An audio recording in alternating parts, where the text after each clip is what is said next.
de acordo com a letra D do inciso 1 do artigo 46 da Lei nº 9.610, de 19 de fevereiro de 1998.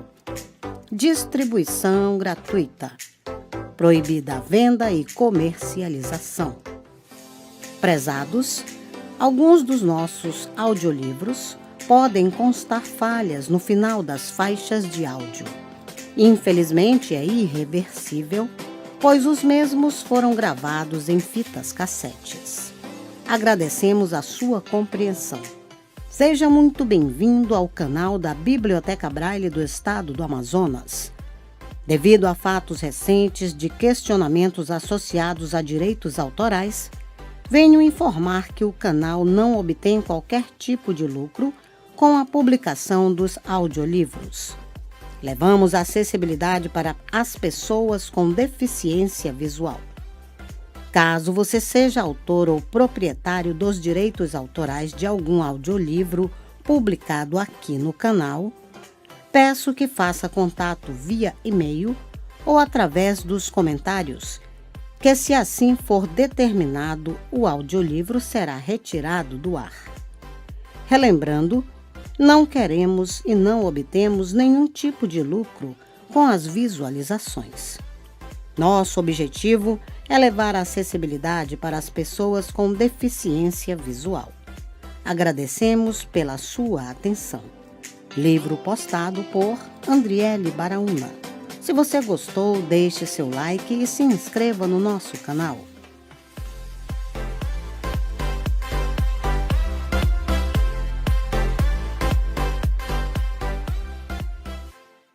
Este livro foi produzido nos estúdios da Biblioteca Braille do Estado do Amazonas, mediante autorização da editora, sem fins lucrativos para uso de deficientes visuais. O que é dialética? De Leandro Conder, quarta edição, coleção 23, primeiros passos. Editora Brasiliense, quarta edição. Para uso exclusivo dos portadores de deficiência visual. De acordo com a Lei 9.610, de 19 de fevereiro de 1998. Nota importante. Esta obra foi preparada para ser lida exclusivamente por pessoas com deficiência visual. Salienta-se que qualquer outra utilização que se dê a este material é ilegal e o infrator arcará com as responsabilidades. Este livro está sendo gravado pela ledora Regina Bittencourt. Biografia. Leandro Conder nasceu em Petrópolis, estado do Rio de Janeiro, em 3 de janeiro de 1936. Formou-se em Direito no Rio em 1958. Fez curso de doutorado na República Federal da Alemanha em Marburg, 1973-74, e em Bonn, 1976-1978. Publicou os seguintes livros: Marxismo e Alienação, editora Civilização Brasileira, Rio, 1965, esgotado. Kafka, Vida e Obra, editora José Álvaro, Rio, 1966, atualmente em quarta edição pela Paz e Terra. Os Marxistas e a Arte, editora Civilização Brasileira, 1967, esgotado. Marx, Vida e Obra, editora José Álvaro, 1968, atualmente em terceira edição pela Paz e Terra. Introdução ao Fascismo, editora Graal, Rio, 1977, segunda edição em 1979. A Democracia e os Comunistas no Brasil, editora Graal, 1980. Lucas, editora LIPM, Porto Alegre, 1980. Não deixe de ler Dialética da Família, Máximo Canevati. Nos ensaios desta coletânea, o leitor encontrará a história da constituição da família monogâmica e patriarcal e uma discussão sobre a situação da família na modernidade. Dialética do Indivíduo, Máximo Canevati. O desenvolvimento histórico-cultural da humanidade e também um contraditório processo de individualização. Esta é a premissa desta coletânea de textos organizada por Máximo Canevati.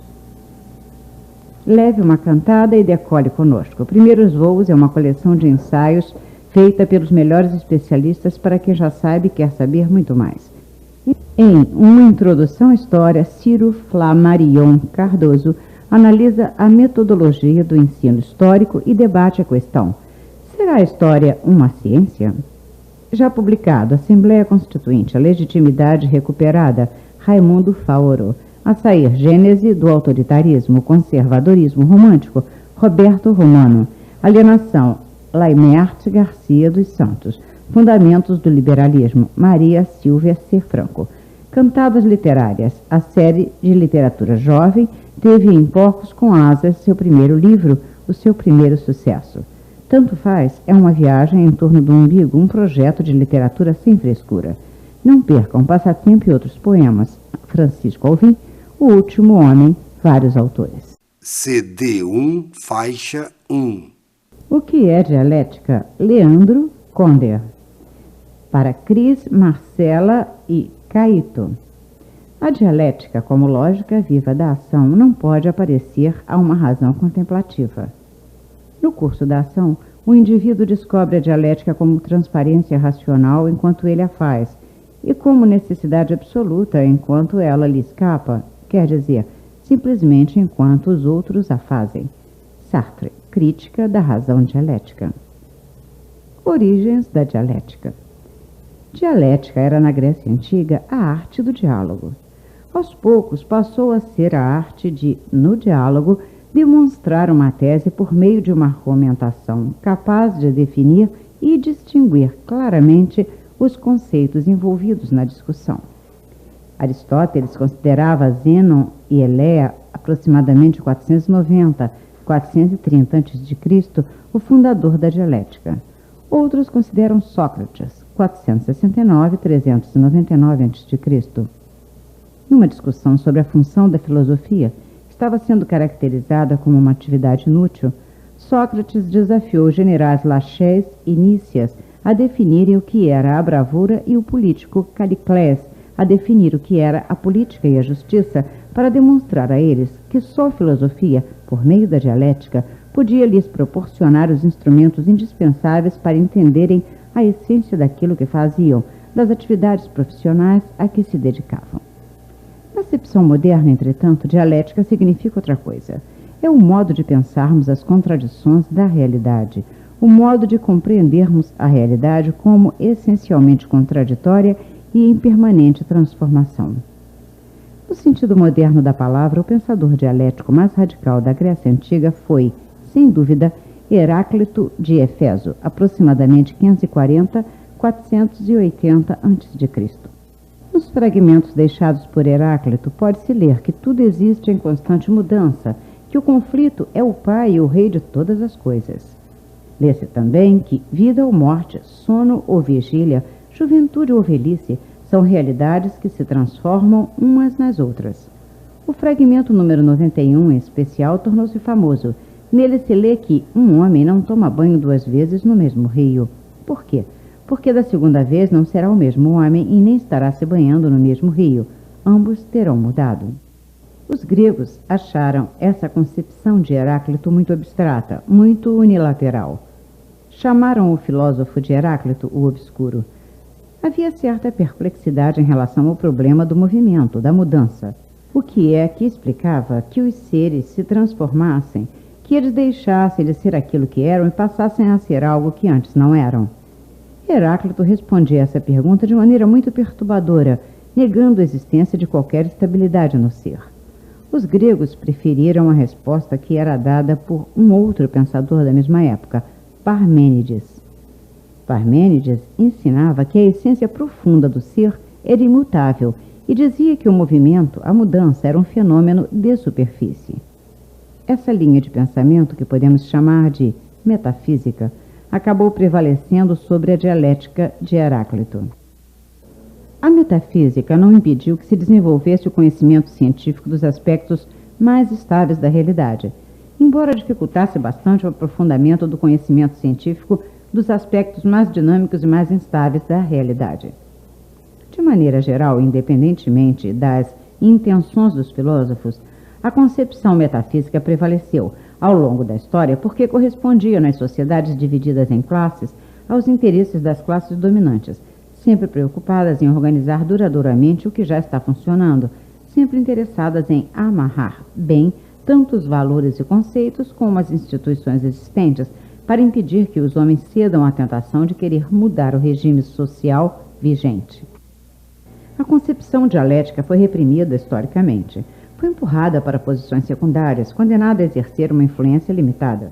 A metafísica se tornou hegemônica, mas a dialética não desapareceu. Para sobreviver, precisou renunciar às suas expressões mais drásticas, precisou conciliar com a metafísica, porém conseguiu manter espaços significativos nas ideias de diversos filósofos de enorme importância. Aristóteles, por exemplo, um pensador nascido mais de um século depois da morte de Heráclito, reintroduziu princípios dialéticos em explicações dominadas pelo modo de pensar metafísico. Embora menos radical do que Heráclito, Aristóteles, 384-322 a.C., foi um pensador de horizontes mais amplos que o seu antecessor, e é a ele que se deve, em boa parte, a sobrevivência da dialética. Aristóteles observou que nós damos o mesmo nome de movimento a processos muito diferentes, que vão desde o mero deslocamento mecânico de um corpo no espaço, desde o mero aumento quantitativo de alguma coisa, até a modificação qualitativa de um ser ou o nascimento de um ser novo. Para explicar cada movimento, a gente precisa verificar qual é a natureza dele. Segundo Aristóteles, todas as coisas possuem determinadas potencialidades. Os movimentos das coisas são potencialidades que estão se atualizando, isto é, são potencialidades que estão se transformando em realidades efetivas. Com seus conceitos de ato e potência, Aristóteles conseguiu impedir que o movimento fosse considerado apenas uma ilusão desprezível, um aspecto superficial da realidade. Graças a ele, os filósofos não abandonaram completamente o estudo do lado dinâmico e mutável do real. Passamos à leitura da página 11, prosseguindo. Nas sociedades feudais, entretanto, durante os séculos da Idade Média, a dialética sofreu novas derrotas e ficou bastante enfraquecida. No regime feudal, a vida social era estratificada. As pessoas cresciam, viviam e morriam fazendo as mesmas coisas, pertencendo à classe social em que tinham nascido. Quase não aconteciam alterações significativas. A ideologia dominante, a ideologia das classes dominantes, era monopólio da igreja, elaborada dentro dos mosteiros por padres que levavam uma vida muito parada. Por isso, a dialética foi sendo cada vez mais expulsa da filosofia. A própria palavra dialética se tornou uma espécie de sinônimo de lógica, ou então passou a ser empregada, em alguns casos, com o significado pejorativo de lógica das aparências. No regime de cidade-estado da Grécia Antiga, embora houvesse estratificação social, havia uma ampla circulação tanto de mercadorias como de ideias. O comércio e a discussão sobre os problemas de interesse coletivo faziam parte da vida dos cidadãos. No regime feudal, a vida nas cidades sofreu um esvaziamento, e no campo havia pouco comércio e poucas oportunidades para discutir organizadamente. O número dos cidadãos que debatiam era reduzido e as ideias debatidas ficaram meio desligadas da vida prática. A dialética ficou sufocada. Para sobreviver, ela precisou lutar para assegurar à filosofia um espaço próprio que não ficasse diretamente dominado pelo imperialismo da teologia, ideologia dominante na época. Vamos à página 12, prosseguindo. Um dos ideólogos mais famosos do século XI, Petrus Damianus, 1007 a 1072, dizia que, para o ser humano, a única coisa importante era a salvação da sua alma, que a maneira mais segura de salvar a alma era se tornar monge, e que um monge não precisava de filosofia. O árabe Averroes e o francês Abelardo procuraram, por caminhos muito diferentes, defender o espaço da filosofia sem desafiar a teologia.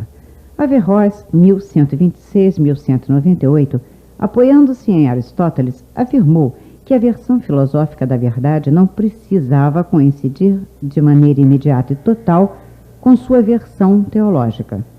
E Abelardo, 1079-1142, conseguiu discutir longamente sobre as relações entre as categorias universais e as coisas singulares em termos de pura lógica, mostrando assim na prática que existiam problemas importantes cuja abordagem não precisava da teologia.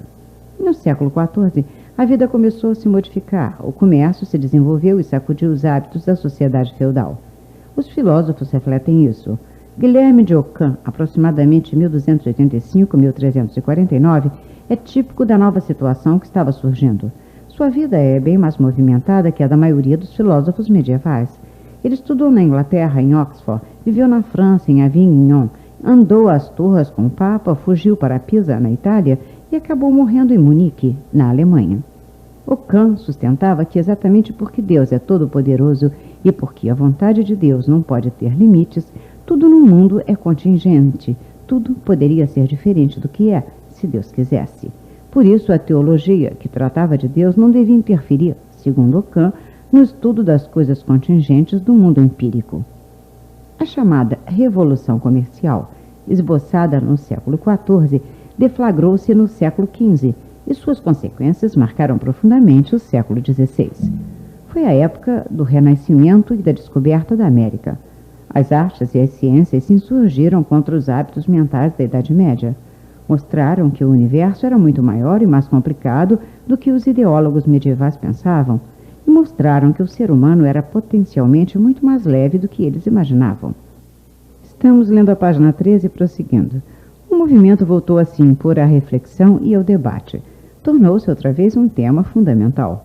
O astrônomo polonês Nicolau Copérnico, 1473-1543, descobriu que Ptolomeu tinha se enganado, que a Terra nem era imóvel, nem era o centro do universo, que ela girava em torno do Sol.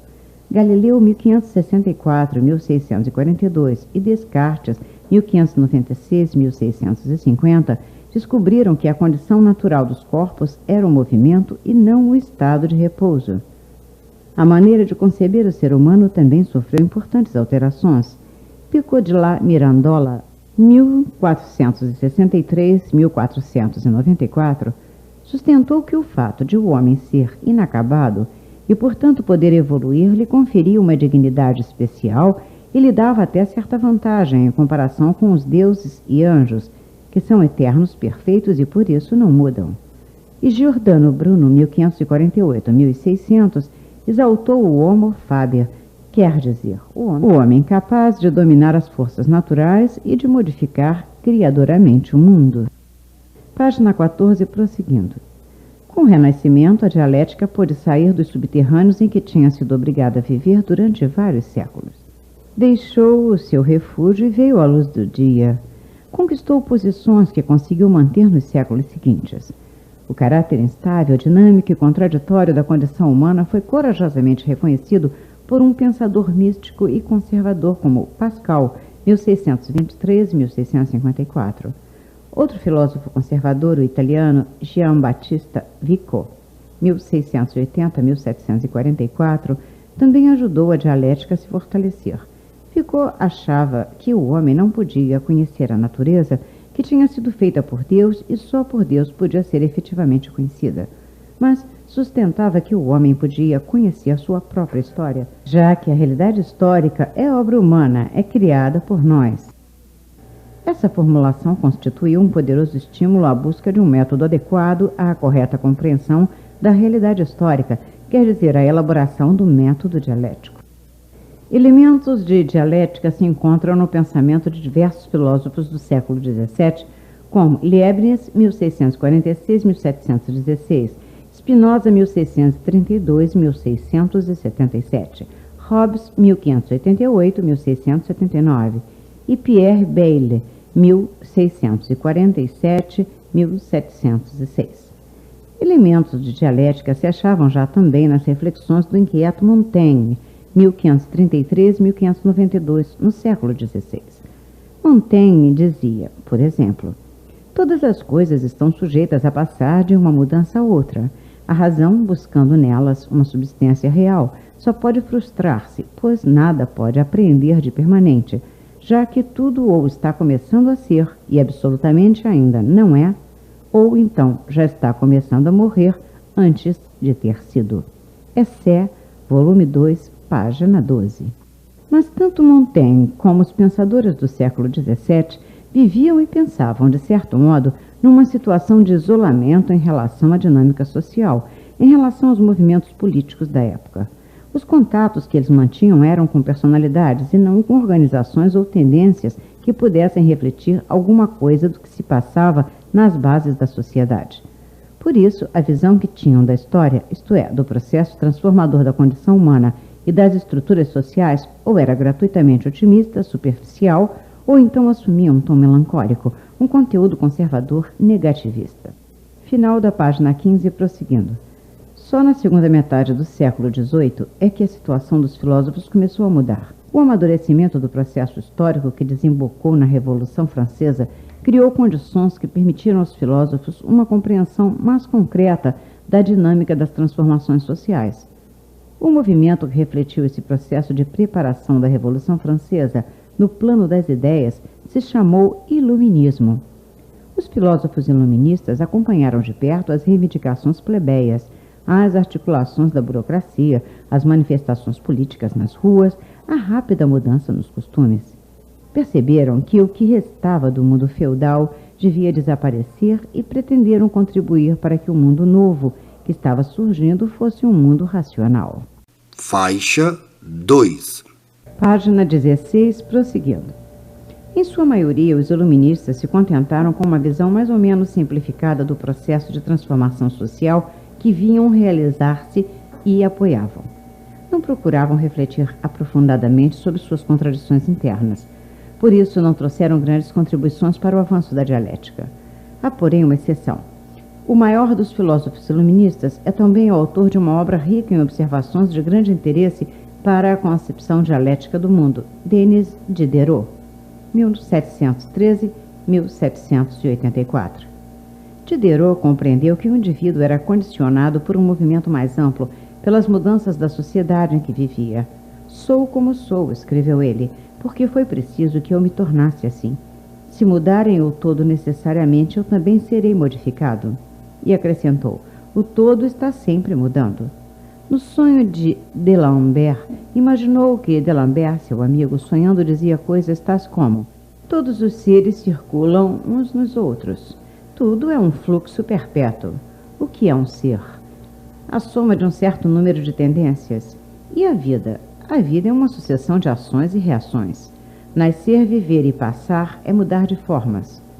D'Alembert ficou chocado com a loucura que Diderot tinha escrito e o texto, redigido em 1769, acabou só sendo publicado em 1830. Página 17, prosseguindo. No suplemento à Viagem de Bougainville, publicado em 1776, Diderot aconselhava seus leitores: examinem todas as instituições políticas, civis e religiosas. Ou, muito me engano, ou vocês verão nelas o gênero humano subjugado, a cada século mais submetido ao jugo de um punhado de miliantes. E recomendava: desconfiem de quem quer impor a ordem. Uma das obras mais famosas de Diderot é O Sobrinho de Rameau, que relata uma conversa entre o filósofo e um jovem vigarista, sobrinho de um músico célebre.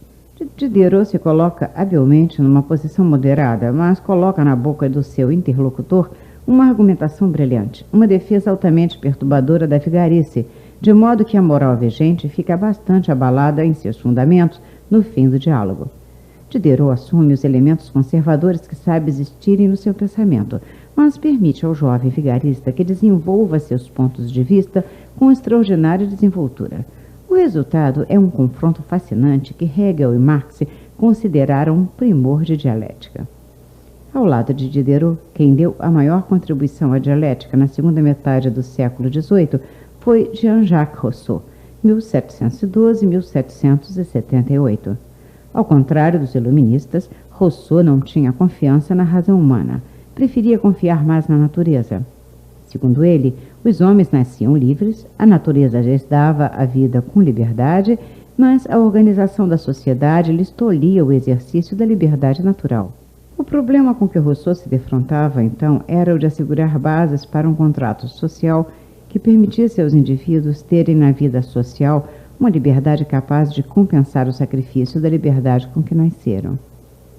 Observando a estrutura da sociedade do seu tempo e suas contradições, Rousseau concluiu que os conflitos de interesses entre os indivíduos tinham se tornado exagerados, que a propriedade estava muito mal distribuída, o poder estava concentrado em poucas mãos, As pessoas estavam escravizadas ao egoísmo delas. Rousseau considerava necessária uma democratização da vida social. Para ele, as comunidades efetivamente democráticas não poderiam basear-se em critérios formais, puramente quantitativos, à vontade de todos. Precisariam apoiar-se numa vontade geral criada por um movimento de convergência que levaria os indivíduos a superarem a estreiteza do egoísmo deles, que os levaria a se reconhecerem concretamente uns nos outros e a adotarem uma perspectiva universal, verdadeiramente livre, no encaminhamento de soluções para seus problemas. Página 19, prosseguindo. Os caminhos que deveriam ser seguidos para que os homens chegassem a uma convergência, a essa universalidade, exigiriam a remoção de muitos obstáculos. Rousseau sabia que as mudanças sociais profundas realizadas por sujeitos coletivos não costumam ser tranquilas. Sabia que as transformações necessárias por ele apontadas deveriam ser um tanto tumultuadas, mas achava que um pouco de agitação retempera as almas. E o que faz avançar a humanidade é menos a paz do que a liberdade. Embora divergisse de Diderot em várias coisas, ele concordava num ponto crucial. Nenhum dos dois se deixava intimidar pela ideologia de ordem, de conteúdo nitidamente conservador. Por isso se entende que no século XX um conservador radical, Maurice Barré, tinha escrito que Diderot e Rousseau, duas forças de desordem, são responsáveis por muitos dos males que nos afligem. Página 20, prosseguindo. O trabalho. No final do século XVIII e no começo do século XIX, os conflitos políticos já não eram mais abafados nos corredores dos palácios e estouravam nas ruas. As lutas que precederam e desencadearam a Revolução Francesa envolveram muita gente, entraram na vida de milhões de pessoas. As guerras napoleônicas também mobilizaram as massas populares e os homens do povo foram obrigados a pensar sobre questões políticas que antes eram discutidas apenas por uma elite reduzida, mas que naquele período estavam invadindo a esfera da vida cotidiana de quase todo mundo. Essa situação se refletiu na filosofia. Se refletiu até na filosofia que se elaborava na longínqua cidade de Königsberg, na Prússia Oriental. Hoje a cidade se chama Kaliningrado e fica na União Soviética, onde nasceu, viveu, escreveu e morreu aquele que provavelmente é o maior dos pensadores metafísicos modernos, Immanuel Kant, 1724-1804. Pessoalmente, Kant viveu na mais rigorosa rotina. Até seus passeios tinham hora marcada. O poeta Heine conta que os vizinhos do filósofo acertavam seus relógios quando ele saía de casa às 15h30 para dar uma volta. À sua volta, porém, as rotinas estavam sendo quebradas. A história da Europa estava pondo a nu muitas contradições e Kant não pôde deixar de pensar sobre a contradição em geral. Página 21, prosseguindo. Kant percebeu que a consciência humana não se limita a registrar passivamente impressões provenientes do mundo exterior, que ela é sempre a consciência de um ser que interfere ativamente na realidade, e observou que isso complicava extraordinariamente o processo do conhecimento humano. Sustentou, então, que todas as filosofias até então vinham sendo ingênuas ou dogmáticas, pois tentavam interpretar o que era a realidade antes de ter resolvido uma questão prévia: o que é o conhecimento? O centro da filosofia, para Kant, não podia deixar de ser a reflexão sobre a questão do conhecimento, a questão da exata natureza e dos limites do conhecimento humano. Fixando sua atenção naquilo que ele chamou de razão pura, o filósofo se convenceu, então, de que na própria razão pura, anterior à experiência, existiam certas contradições, as antinomias, que nunca poderiam ser expulsas do pensamento humano por nenhuma lógica. Página 22, prosseguindo. Outro filósofo alemão de uma geração posterior demonstrou que a contradição não era apenas uma dimensão essencial na consciência do sujeito do conhecimento, conforme Kant tinha concluído. Era um princípio básico que não podia ser suprimido nem da consciência do sujeito, nem da realidade objetiva. Esse novo pensador, que se chamava Georg Wilhelm Friedrich Hegel, 1770-1831, sustentava que a questão central da filosofia era a questão do ser mesmo e não do conhecimento. Contra Kant, ele argumentou: se eu pergunto o que é o conhecimento, já na palavra está em jogo uma certa concepção de ser. A questão do conhecimento, daquilo que o conhecimento é, só pode ser concretamente discutida a partir da questão do ser. Hegel concordava com Kant num ponto essencial, no reconhecimento de que o sujeito humano é essencialmente ativo e está sempre interferindo na realidade. Hegel concordava com Kant num ponto essencial, no reconhecimento de que o sujeito humano é essencialmente ativo e está sempre interferindo na realidade. Na época da Revolução Francesa, entusiasmado com a tomada da Bastilha pelo povo e com a derrubada de instituições antiquíssimas que pareciam eternas, Hegel, então com 19 anos, plantou uma árvore da liberdade em Tübingen, onde morava em homenagem à França. Naquele momento, o poder humano de intervir na realidade lhe pareceu quase ilimitado. O sujeito humano lhe pareceu quase onipotente. Passamos à página 23, prosseguindo. Logo, porém, a vida se encarregou de jogar água fria no entusiasmo do filósofo. A Revolução Francesa atravessou uma fase de terror, com a guilhotina cortando inúmeras cabeças, e depois veio a ser controlada por Napoleão Bonaparte. Mas o próprio Napoleão foi derrotado e a Europa se viu dominada pela política ultraconservadora da Santa Aliança. Além disso, a Alemanha, país onde o pensador vivia, era tão atrasada que nem sequer tinha conseguido alcançar a sua unidade como nação. Estava dividida em governos regionais, cada um mais reacionário que o outro. Hegel descobriu então com amargura que o homem transforma ativamente a realidade, mas quem impõe o ritmo e as condições dessa transformação ao sujeito é, em última análise, a realidade objetiva. Para avaliar de maneira realista as possibilidades do sujeito humano, Hegel procurou estudar seus movimentos no plano objetivo, das atividades políticas e econômicas. Dedicou-se à leitura e ao exame dos escritos de Adam Smith e dos teóricos da economia política inglesa clássica. Lucas mostrou em seu livro sobre o jovem Hegel que na base do pensamento de Hegel está não só uma reflexão aprofundada sobre a Revolução Francesa, como também uma reflexão radical sobre a chamada Revolução Industrial que vinha se realizando na Inglaterra. Hegel percebe que o trabalho é a mola que impulsiona o desenvolvimento humano. É no trabalho que o homem se produz a si mesmo. O trabalho é o núcleo a partir do qual podem ser compreendidas as formas complicadas da atividade criadora do sujeito humano. No trabalho se acha tanto a resistência do objeto, que nunca pode ser ignorada, como o poder do sujeito, a capacidade que o sujeito tem de encaminhar com habilidade e persistência uma superação dessa resistência. Foi com o trabalho que o ser humano desgrudou um pouco da natureza e pôde, pela primeira vez, contrapor-se como sujeito ao mundo dos objetos naturais. Se não fosse o trabalho, não existiria a relação sujeito-objeto. Faixa 3. Estamos lendo a página 24, prosseguindo. O trabalho criou para o homem a possibilidade de ir além da pura natureza. A natureza, como tal, não cria nada de propriamente humano, observa o filósofo soviético Evald Ilienkov.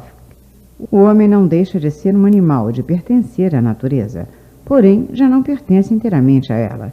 Os animais agem apenas em função das necessidades imediatas e se guiam pelos instintos, que são forças naturais. O ser humano, contudo, é capaz de antecipar na sua cabeça os resultados das suas ações. É capaz de escolher os caminhos que vai seguir para tentar alcançar suas finalidades. A natureza dita o comportamento dos animais. O homem, no entanto, conquistou certa autonomia diante dela. O trabalho permitiu ao homem dominar algumas das energias da natureza. Permitiu-lhe, como escreveu o brasileiro José Arthur Gianotti, ter parte da natureza à sua disposição. Passamos à leitura da página 26, prosseguindo. O trabalho é conceito-chave para nós compreendermos o que é a superação dialética. Para expressar a sua concepção de superação dialética, da superação dialética, Hegel usou a palavra alemã aufheben, um verbo que significa suspender. Mas esse suspender tem 3 sentidos diferentes. O primeiro sentido é o de negar, anular, cancelar, como ocorre, por exemplo, quando a gente suspende um passeio por causa do mau tempo, ou quando um estudante é suspenso das aulas e não pode comparecer à escola durante algum tempo. O segundo sentido é o de erguer alguma coisa e mantê-la erguida para protegê-la, como a gente vê, por exemplo, num poema de Manuel Bandeira, quando o poeta fala do quarto onde morou há muitos anos e diz que ele foi preservado porque ficou intacto, suspenso no ar. E o terceiro sentido é o de elevar a qualidade, promover a passagem de alguma coisa para um plano superior, suspender o nível. Pois bem, Hegel emprega a palavra com os três sentidos diferentes ao mesmo tempo. Para ele, a superação dialética é simultaneamente a negação de uma determinada realidade, a conservação de algo de essencial que existe nessa realidade negada e a elevação dela a um nível superior. Isso parece obscuro, mas fica menos confuso se observarmos o que acontece no trabalho. A matéria-prima é negada, quer dizer, é destruída em sua forma natural, mas ao mesmo tempo é conservada, quer dizer, é aproveitada e assume uma forma nova, modificada, correspondente aos objetivos humanos, quer dizer, é elevado em seu valor. É o que se vê, por exemplo, no uso do trigo para o fabrico do pão. O trigo é triturado, transformado em pasta, porém não desaparece de todo. Passa a fazer parte do pão, que vai ao forno e, depois de assado, se torna humanamente comestível. Página 27, prosseguindo. Boa parte da obscuridade de Hegel resultava do fato de ele ser idealista. Hegel subordinava os movimentos da realidade material à lógica de um princípio que ele chamava de ideia absoluta. Como essa ideia absoluta era um princípio inevitavelmente nebuloso, os movimentos da realidade material eram frequentemente descritos pelo filósofo de maneira bastante vaga.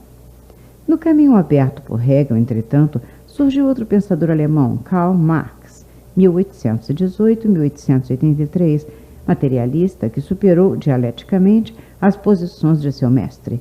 Marx escreveu que, em Hegel, a dialética estava, por assim dizer, de cabeça para baixo. Decidiu então colocá-la sobre seus próprios pés. Marx teve uma vida muito atribulada. Ligou-se bem cedo ao movimento operário e socialista, lutou na política ao lado dos trabalhadores, viveu na pobreza e passou a maior parte de sua vida no exílio, na Inglaterra. Página 28, prosseguindo. A solidariedade ativa que o ligou aos trabalhadores contribuiu certamente para que ele tivesse do trabalho uma compreensão diferente daquela que tinha sido exposta pelo velho Hegel, cuja existência transcorrera quase toda entre as quatro paredes da biblioteca e da sala de aulas. Marx concordou plenamente com a observação de Hegel de que o trabalho era a mola que impulsionava o desenvolvimento humano.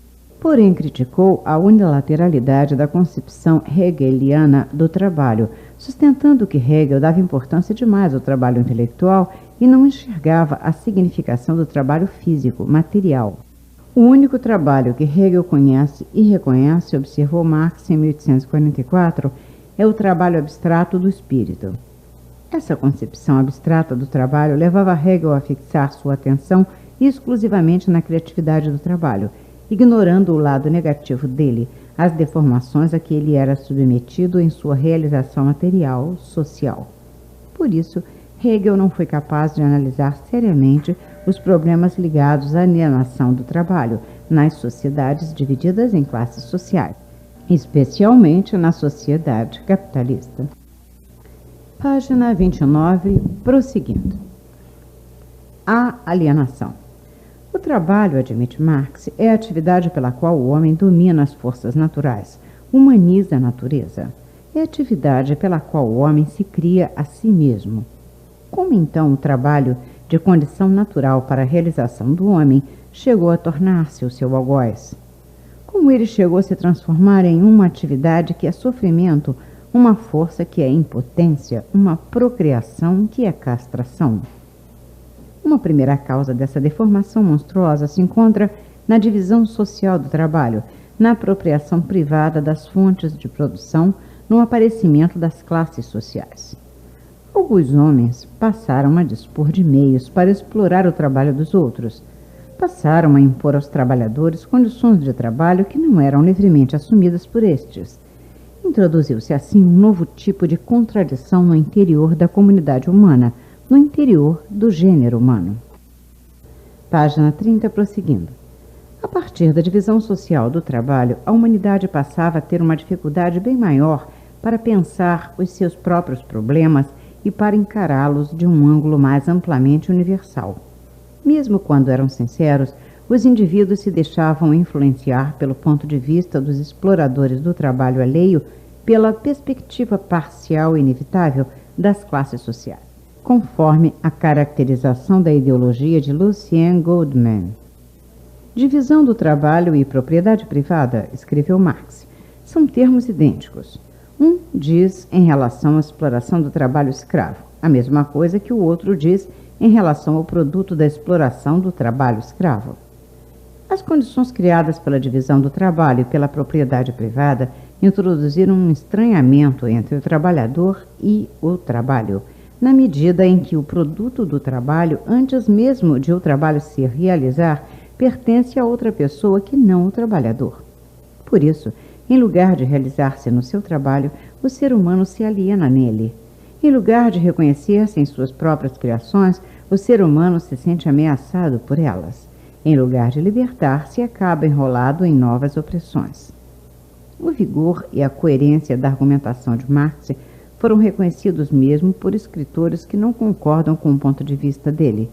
O padre Henri Chambre, por exemplo, admitiu que, partindo da concepção do homem como um ser que se cria através do trabalho, não se pode negar validade à crítica de Marx à propriedade privada.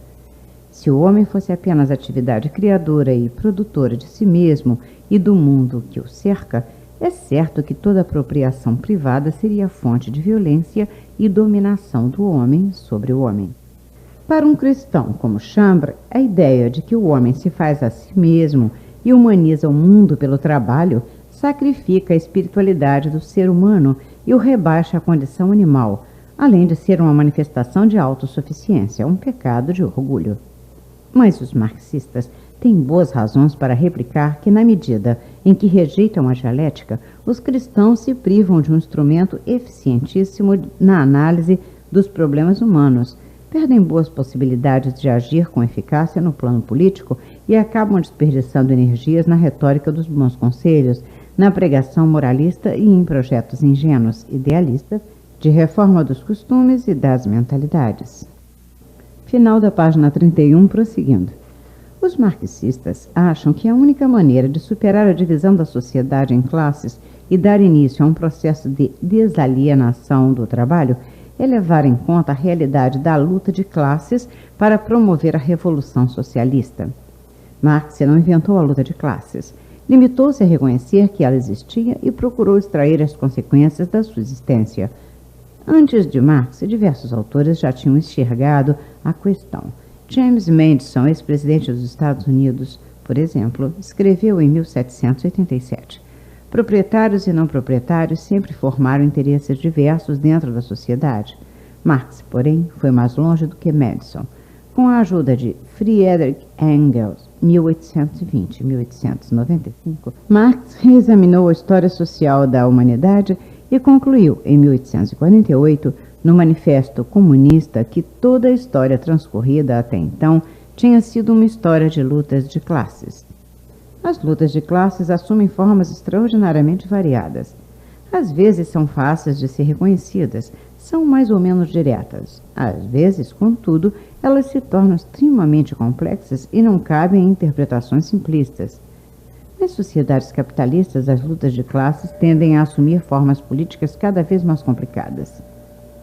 Examinando o modo de produção capitalista em seu livro O Capital, Marx notou que com ele se criou uma situação política nova, sem precedentes, na história das lutas de classes. O capitalismo é como aquele aprendiz de feiticeiro que colocou em movimento forças que em seguida escaparam ao seu controle. Com o capitalismo desenvolveu-se notavelmente a tecnologia, as forças produtivas tiveram um crescimento excepcional e o capitalismo vem tendo dificuldades cada vez maiores para aproveitá-las. Página 33, prosseguindo. A competição desenfreada dos capitalistas uns com os outros em torno da busca do maior lucro acarreta um grave desperdício de recursos. Na competição, os empresários mais poderosos vão impondo a lei deles, os mais fracos vão sendo sacrificados e acabam prevalecendo os monopólios. Por outro lado, para poder explorá-los, o capital reúne os operários em suas indústrias, mas essa massa trabalhadora aglomerada se organiza, toma consciência de força, passa a reivindicar com maior firmeza as coisas que lhe convêm, até poder liderar uma revolução social e criar uma organização socialista para a sociedade. A socialização do trabalho e a centralização de seus recursos materiais, escreve Marx, chegam a um ponto no qual não cabem mais no envoltório capitalista. Nunca tinha sido criada na história da humanidade, antes do capitalismo, uma situação como essa. Pela primeira vez existe uma classe social, o proletariado moderno, que não lidera um movimento destinado a substituir um modo de produção baseado numa forma de propriedade privada por outro modo de produção baseado em outra forma de propriedade privada. Pela primeira vez, os anseios e ideais igualitários, coletivistas, socialistas, comunistas dispõem de um portador material capaz de colocá-los em prática, através de uma prolongada luta política. A superação da divisão social do trabalho deixou de ser um sonho, passou a ser um programa que, em princípio, pode ser executado. Página 34, prosseguindo. E essa é, na análise de Marx, a segunda causa da deformação que ele viu na situação do trabalho, que em vez de servir para o ser humano realizar-se, servia para aliená-lo. Se a primeira causa da anomalia era antiga, a propriedade privada, a existência das classes sociais, a segunda, mais recente, estava no agravamento da exploração do trabalho sob o capitalismo. O mercado capitalista vive em permanente expansão. O capital tende a ocupar todos os espaços que possam lhe proporcionar lucros. E as leis do mercado vão dominando a sociedade inteira. Todos os valores humanos autênticos vão sendo destruídos pelo dinheiro. Tudo vira mercadoria. Tudo pode ser comercializado. Todas as coisas podem ser vendidas ou compradas por um determinado preço. A força de trabalho do ser humano, é claro, não podia deixar de ser arrastada nessa onda. Ela também se transforma em mercadoria e seu preço passa a sofrer as pressões e flutuações do mercado. Os trabalhadores, além de viverem sob a ameaça da perda do emprego, são obrigados a se organizar e a lutar para defender seus salários. E o fato de tomarem consciência de que já existe uma alternativa socialista e de que a organização da produção poderia ser diferente é um fato que só pode agravar o mal-estar que sentem no trabalho. Faixa 4. Página 35, prosseguindo. O agravamento da alienação do trabalho sobre o capitalismo, contudo, não afeta apenas os operários. Os capitalistas também são atingidos. A mesma busca desenfreada do lucro que leva o capitalista a explorar o trabalho do operário leva-o também a procurar tirar vantagem de suas relações competitivas com os outros capitalistas. Por isso, o mercado, que funciona em proveito da burguesia como classe, é sempre uma realidade incerta, inquietante e às vezes ameaçadora para os burgueses individualmente considerados. Mesmo quando desenvolve técnicas cada vez mais aperfeiçoadas para controlar o funcionamento de suas empresas e as operações de seus negócios, a burguesia carece da capacidade de continuar a controlar a sociedade como um todo. Como classe, na atual etapa histórica, ela não consegue elevar seu ponto de vista a uma perspectiva totalizante. Página 36, prosseguindo. A totalidade. Para a dialética marxista, o conhecimento é totalizante e a atividade humana, em geral, é um processo de totalização que nunca alcança uma etapa definitiva e acabada. Mas o que quer dizer exatamente isso? O que significa totalizante? E o que significa totalização? Vamos trocar a coisa em miúdos. Qualquer objeto que o homem possa perceber ou criar é parte de um todo. Em cada ação empreendida, o ser humano se defronta inevitavelmente com problemas interligados. Por isso, para encaminhar uma solução para os problemas, o ser humano precisa ter uma certa visão de conjunto deles. É a partir da visão do conjunto que a gente pode avaliar a dimensão de cada elemento do quadro. Foi o que Hegel sublinhou quando escreveu: a verdade é o todo. Se não enxergamos o todo, podemos atribuir um valor exagerado a uma verdade limitada, transformando-a em mentira, prejudicando a nossa compreensão de uma verdade mais geral. Página 37, prosseguindo. Exemplo disso. Alguém observa que o capitalista X é um homem generoso, progressista, sinceramente preocupado com seus operários. Essa observação pode ser correta.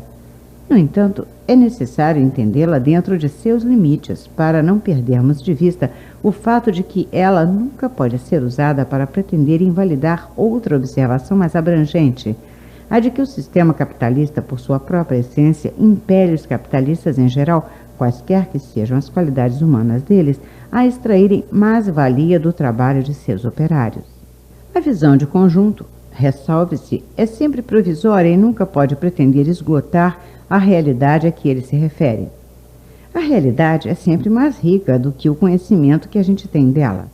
Há sempre algo que escapa às nossas sínteses. Isso, porém, não nos dispensa do esforço de elaborar sínteses se quisermos entender melhor a nossa realidade. A síntese é a visão de conjunto que permite ao homem descobrir a estrutura significativa da realidade com que se defronta numa situação dada. E é essa estrutura significativa que a visão de conjunto proporciona, que é chamada de totalidade. A totalidade é mais do que a soma das partes que a constituem. No trabalho, por exemplo, 10 pessoas bem entrosadas produzem mais do que a soma das produções individuais de cada uma delas, isoladamente considerada. Na maneira de se articularem e de constituírem uma totalidade, os elementos individuais assumem características que não teriam caso permanecessem fora do conjunto. Página 38, prosseguindo. Há totalidades mais abrangentes e totalidades menos abrangentes. As menos abrangentes, é claro, fazem parte das outras. A maior ou menor abrangência de uma totalidade depende do nível de generalização do pensamento e dos objetivos concretos dos homens em cada situação dada.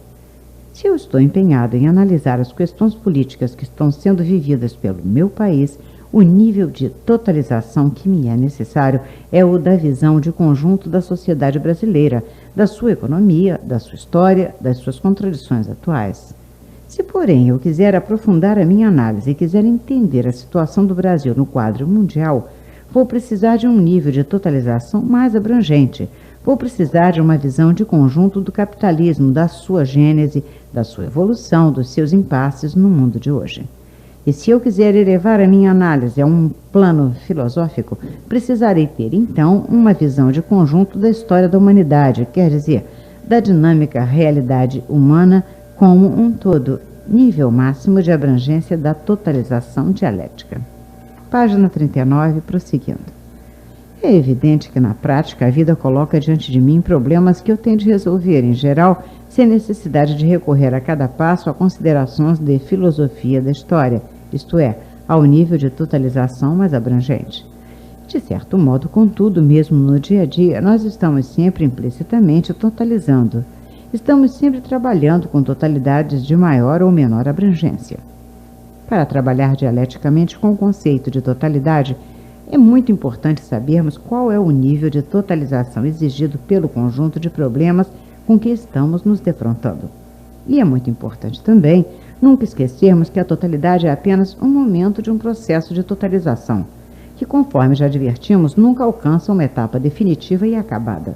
Afinal, a dialética maneira de pensar, elaborada em função da necessidade de reconhecermos a constante emergência do novo na realidade humana, negar-se-ia a si mesma, caso cristalizasse ou coagulasse suas sínteses, recusando-se a revê-las, mesmo em face de situações modificadas.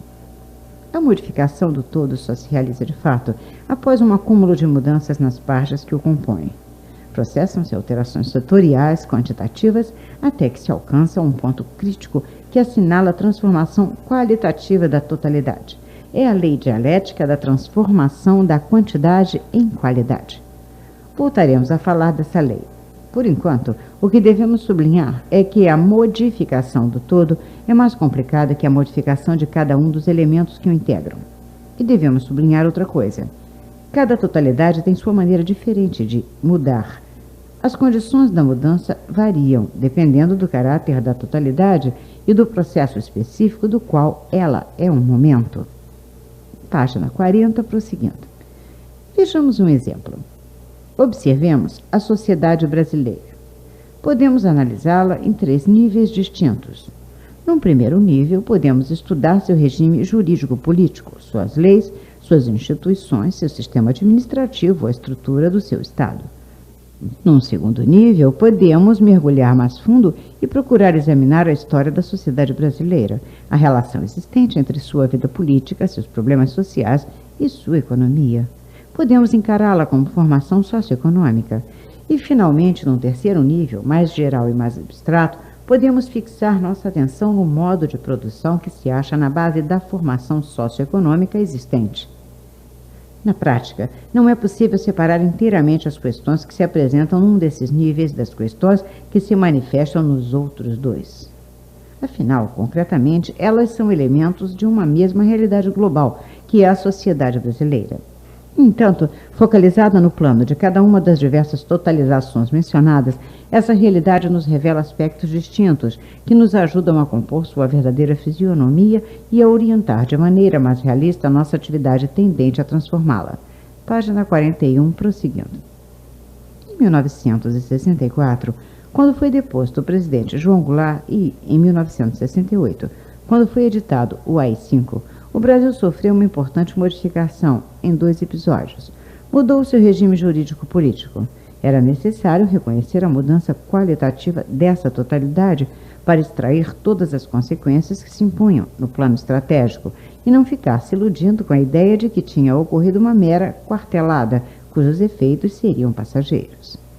Ao mesmo tempo, porém, era preciso observar que, como formação socioeconômica, o Brasil não sofrera nenhuma alteração significativa em 1964 ou em 1968. A formação socioeconômica, como totalidade, não muda no mesmo ritmo que o regime jurídico-político. Ao longo destas últimas décadas, num ritmo bem mais lento que o do regime jurídico-político, a nossa formação socioeconômica está se modificando. Em certos aspectos, com o crescimento econômico, com o avanço da industrialização e com a modernização conservadora promovida de cima para baixo, a nossa formação socioeconômica já mudou bastante e assumiu, inclusive, características qualitativamente novas. O que se passa, entretanto, com o modo de produção capitalista no Brasil? Ele apresenta níveis de que está na iminência de sofrer alguma alteração qualitativa? Está na iminência de ser modificado como totalidade? Em vão os revolucionários impacientes, acicatados pela pressa pequeno-burguesa, cansam-se na busca de indícios de que a grande crise do modo de produção capitalista no Brasil está próxima. Tudo indica que esse modo de produção continua bastante forte.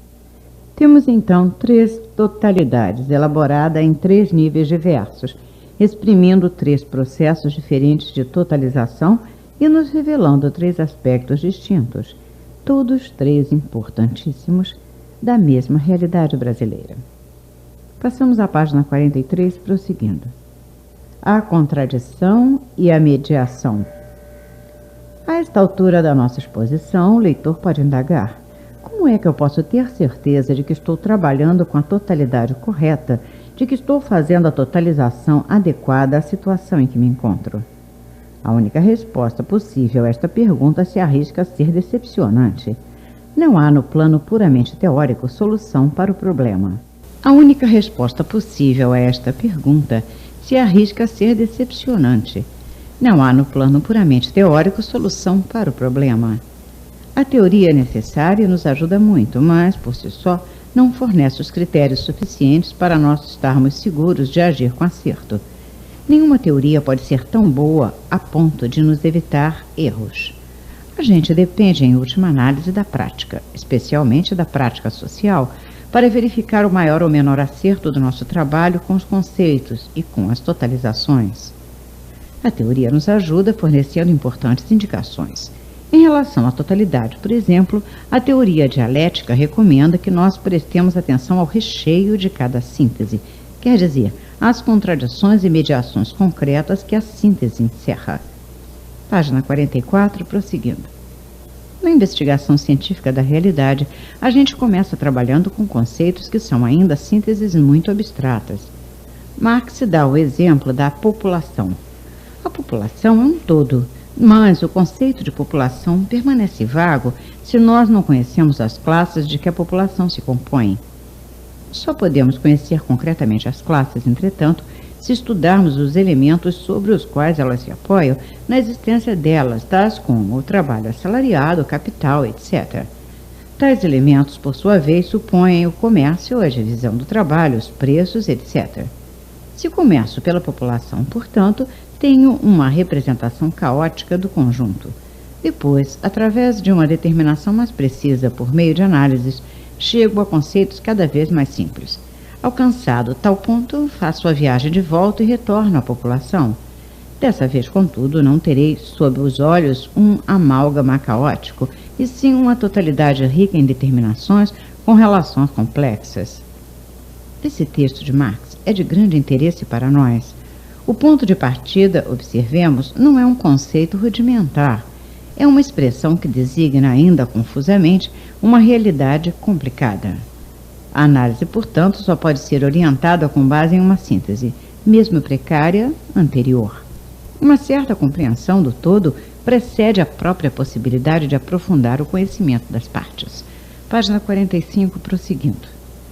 Mas o texto ainda diz mais. Por análise, eu decomponho e recomponho o conhecimento indicado na expressão que me serviu de ponto de partida. No fim, realizada a viagem do mais complexo, ainda abstrato, ao mais simples, e feito o retorno do mais simples ao mais complexo, já concreto, a expressão população passa a ter um conteúdo bem determinado. O concreto, portanto, é o resultado de um trabalho. O concreto, insiste Marx, é concreto porque é a síntese de várias determinações diferentes, é unidade na diversidade. A concepção de Marx, segundo a qual o conhecimento não é um ato e sim um processo, desenvolveu-se em polêmica contra a concepção irracionalista. Os irracionalistas consideram a intuição um instrumento privilegiado do conhecimento humano. Para eles, o que é sacado intuitivamente já possui valor de verdade, de modo que não existe nenhum motivo para nós trilharmos o trabalhoso caminho indicado por Marx. A impressão genérica obtida no ponto de partida já nos basta. O irracionalismo desestimula o ser humano a realizar o paciente esforço de ir além da aparência em busca da essência dos fenômenos. E as totalidades dos irracionalistas permanecem um tanto vazias, não têm um recheio definido. Página 46, prosseguindo. A dialética é muito mais exigente do que o irracionalismo. Para reconhecer as totalidades em que a realidade está efetivamente articulada, em vez de inventar totalidades e procurar adequar nelas a realidade, o pensamento dialético é obrigado a um paciente trabalho. É obrigado a identificar com esforço, gradualmente, as contradições concretas e as mediações específicas que constituem o tecido de cada totalidade que dão. A dialética, observa Carlos Nelson Coutinho, não pensa o todo negando as partes, nem pensa as partes abstraídas do todo. Ela pensa tanto as contradições entre as partes, a diferença entre elas, o que faz de uma obra de arte algo distinto de um panfleto político, como a união entre elas, o que leva a arte e a política a se relacionarem no seio da sociedade enquanto totalidade. Os irracionalistas implicitamente dispensam-nos desse esforço. Quem achar que já sacou intuitivamente o todo não precisará examinar cuidadosamente as partes, mas também não terá uma compreensão clara das conexões e conflitos internos e ficará com uma totalidade um tanto nebulosa. Já Hegel criticava a concepção irracionalista que seu ex-amigo Schelling adotara da totalidade, do absoluto, dizendo que se tratava de uma noite na qual todas as vacas eram pardas. Faixa 5. Página 47, prosseguindo. Para que o nosso conhecimento avance e o nosso laborioso e interminável descobrimento da realidade se aprofunde, quer dizer, para nós podermos ir além das aparências e penetrar na essência dos fenômenos, precisamos realizar operações de síntese e de análise que esclareçam não só a dimensão imediata, como também, e sobretudo, a dimensão mediata delas. A experiência nos ensina que em todos os objetos com os quais lidamos existe uma dimensão imediata, que nós percebemos imediatamente, e existe uma dimensão mediata, que a gente vai descobrindo, construindo ou reconstruindo aos poucos. Vejamos, por exemplo, este livrinho sobre a dialética que está nas mãos do leitor. É uma realidade imediata, palpável, legível, um conjunto de folhas impressas com símbolos gráficos. Mas não é só isso. Se o leitor parar um pouco para pensar sobre ele, verificará que o fato de o livro estar em suas mãos passa por uma série de mediações. É um fato que está mediatizado por outros fatos e por diversas ações humanas. A mediação mais próxima a ser reconstituída é a do deslocamento do livro. Como foi que ele veio parar nas mãos do leitor?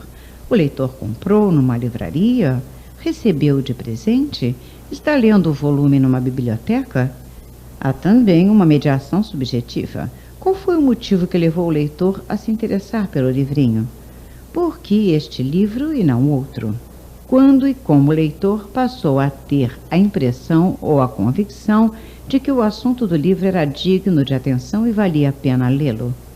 Quais foram as experiências pessoais e os condicionamentos culturais que o levaram a isso? Página 48, prosseguindo. Somente levando em conta essas e outras mediações é que poderíamos avaliar corretamente toda a significação do fato de o livro estar agora, neste imediato momento, nas mãos do leitor. As mediações, entretanto, obrigam-nos a refletir sobre outro elemento insuprimível da realidade, as contradições. Há muita confusão em torno da palavra contradição. Desde que Hegel expôs pela primeira vez os fundamentos do método dialético, uma das principais objeções formuladas contra ele, uma objeção até hoje repetida, é a de que o conceito de contradição usado pelos dialéticos estaria errada. Durante séculos, a hegemonia do pensamento metafísico nos acostumou a reconhecermos somente um tipo de contradição, a contradição lógica. A lógica, como toda ciência, ocupa-se da realidade apenas em um determinado nível. Para alcançar resultados rigorosos, ela limita o seu campo e trata de uma parte da realidade. As leis da lógica são certamente válidas no campo delas, e, nesse campo de validade, a contradição é a manifestação de um defeito no raciocínio. Existem, porém, dimensões da realidade humana que não se esgotam na disciplina das leis lógicas. Existem aspectos da realidade humana que não podem ser compreendidos isoladamente. Se queremos começar a entendê-los, precisamos observar a conexão íntima que existe entre eles e aquilo que eles não são. Henri Lefebvre escreveu com razão: não podemos dizer ao mesmo tempo que determinado objeto é redondo e é quadrado, mas devemos dizer que o mais só se define com o menos, que a dívida só se define pelo empréstimo. Página 49, prosseguindo.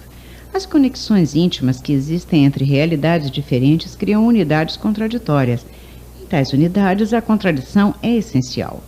Não é um mero defeito do raciocínio.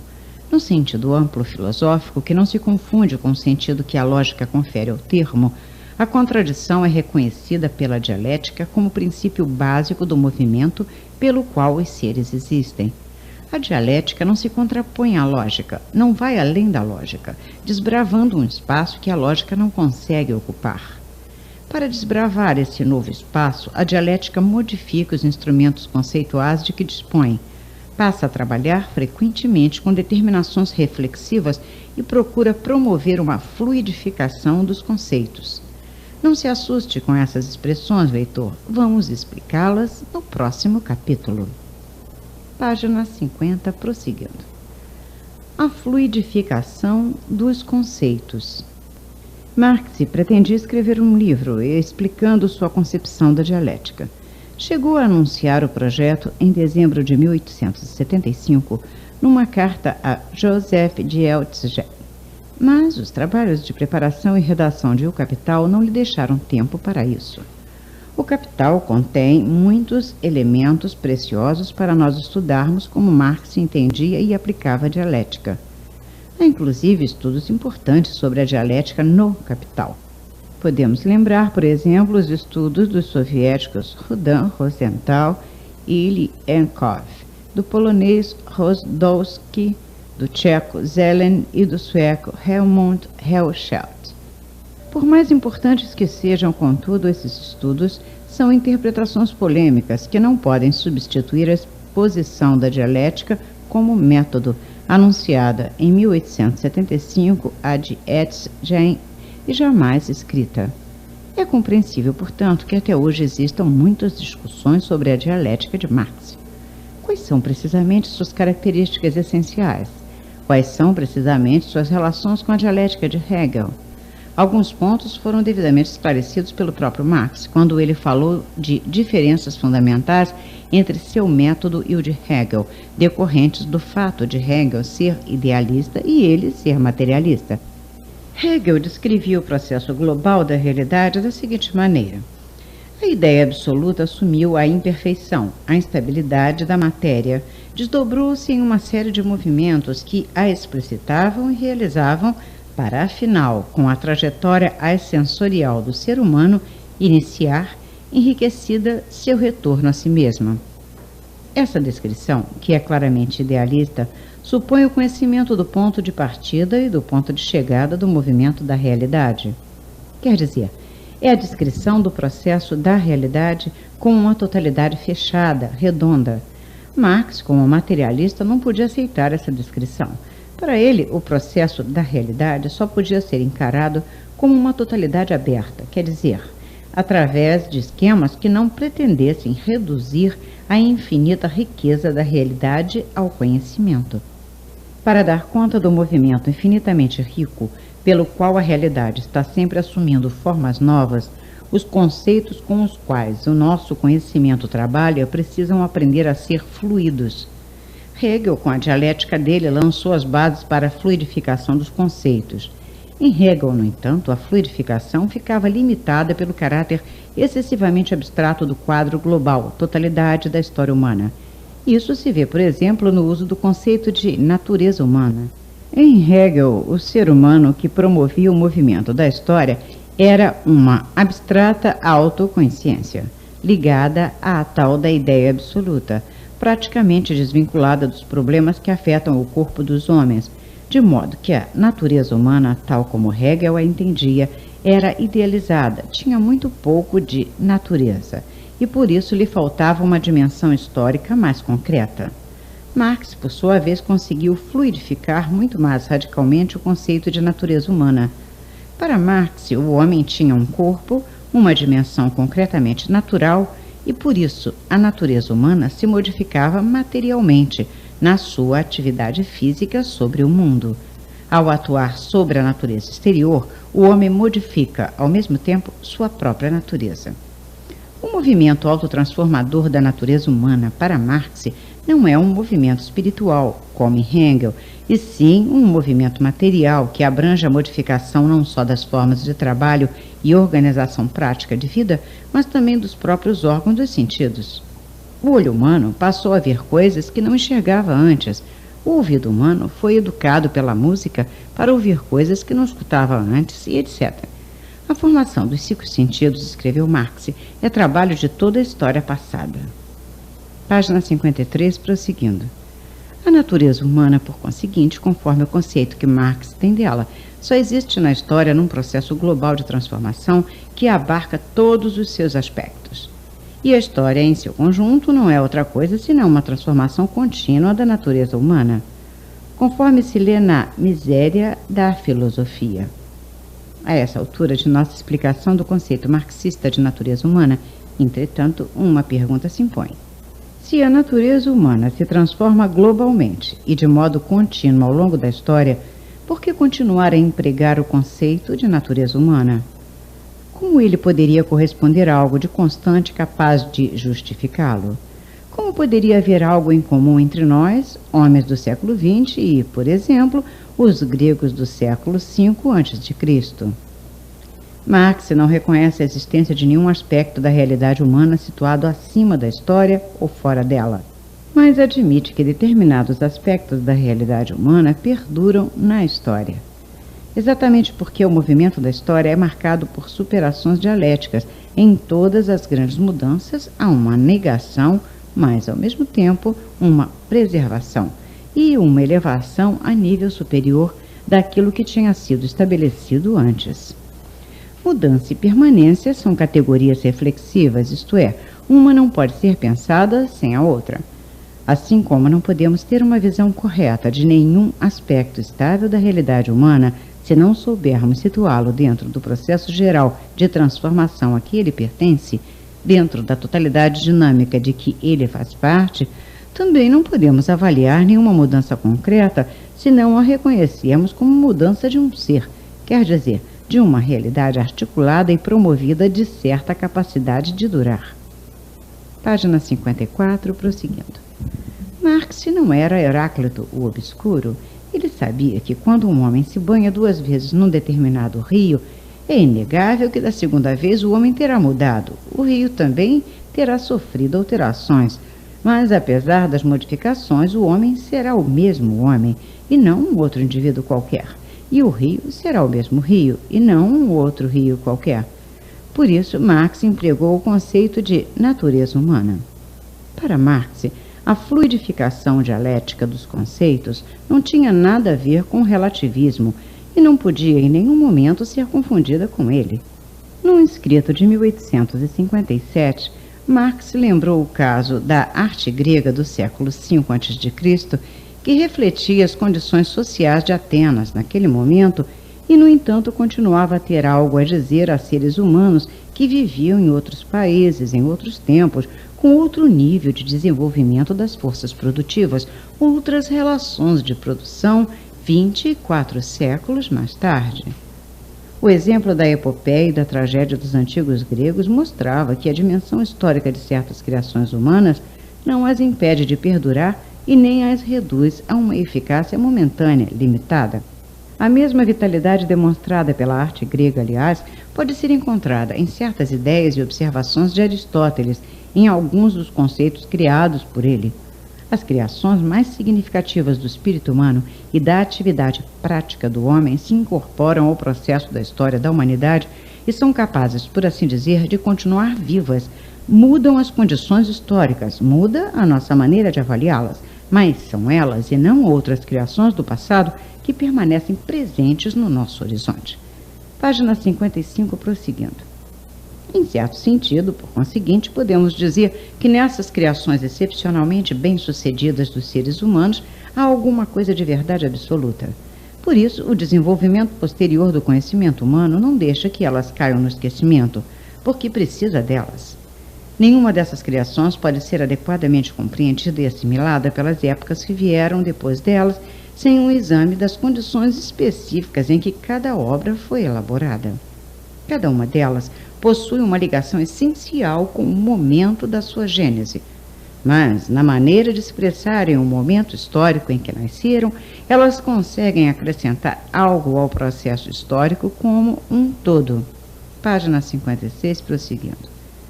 A fluidificação dos conceitos destinados a tratar dos 2 lados dessa realidade só pode ocorrer através da determinação reflexiva. Os conceitos funcionam como pares inseparáveis. Por isso, a dialética não pode admitir contraposições metafísicas, tais como mudança, permanência, ou absoluto, relativo, ou finito, infinito, ou singular e universal, etc. Para a dialética, tais conceitos são como cara e coroa, 2 faces da mesma moeda. Página 57, prosseguindo. As leis da dialética. Nos últimos anos de vida de Marx, enquanto ele se esforçava para tentar acabar de escrever O Capital, seu amigo Engels redigiu diversas anotações sobre questões que nos interessam, relativas à dialética.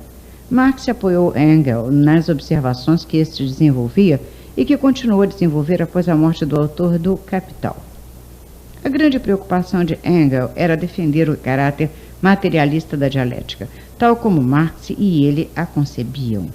Era preciso evitar que a dialética da história humana fosse analisada como se não tivesse absolutamente nada a ver com a natureza, como se o homem não tivesse uma dimensão irredutivelmente natural e não tivesse começado sua trajetória na natureza. Uma certa dialética na natureza, ou pelo menos uma pré-dialética, era para Marx e para Engels uma condição prévia para que pudesse existir a dialética humana. Página 58, prosseguindo. Engels concentrou então sua atenção no exame dos princípios daquilo que ele chamou de dialética da natureza e chegou à conclusão de que as leis gerais da dialética, comuns tanto à história humana como à natureza, podiam ser reduzidas no essencial a 3. 1. Lei da passagem da quantidade à qualidade. e vice-versa. 2. Lei da interpenetração dos contrários. E 3. Lei da negação da negação. A primeira lei se refere ao fato de que, ao mudarem, as coisas não mudam sempre no mesmo ritmo. O processo de transformação por meio do qual elas existem passa por períodos lentos, nos quais se sucedem pequenas alterações quantitativas, e por períodos de aceleração, que precipitam alterações qualitativas, isto é, saltos, modificações radicais. Engels dá o exemplo da água que vai esquentando até alcançar 100 graus centígrados e ferver, quando se precipita a sua passagem do estado líquido ao estado gasoso. A segunda lei é aquela que nos lembra que tudo tem a ver com tudo.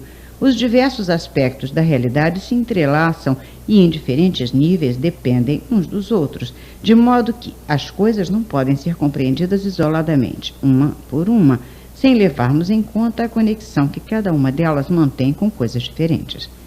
Conforme as conexões, quer dizer, conforme o contexto em que ela esteja situada, prevalece na coisa um lado ou o outro da sua realidade, que é intrinsecamente contraditória. Os dois lados se opõem e, no entanto, constituem uma unidade, e por isso esta lei já foi também chamada de unidade e luta dos contrários. Faixa 6. Página 59, prosseguindo. A terceira lei dá conta do fato de que o movimento geral da realidade faz sentido, quer dizer, não é absurdo, não se esgota em contradições irracionais e ininteligíveis, nem se perde na eterna repetição do conflito entre teses e antíteses, entre afirmações e negações. A afirmação engendra necessariamente a sua negação, porém a negação não prevalece como tal. Tanto a afirmação como a negação são superadas, e o que acaba por prevalecer é uma síntese, é a negação da negação. Essas leis já se achavam em Hegel. Engels procurou resgatá-las do idealismo hegeliano e dar-lhes um sentido claramente materialista. Expondo simplificadamente algumas das noções básicas da dialética, Engels teve um imenso êxito e exerceu uma influência notável no pensamento de várias gerações de operários conscientes e militantes socialistas. A polêmica de Engels contra Dühring se tornou um marco na história das ideias do movimento operário.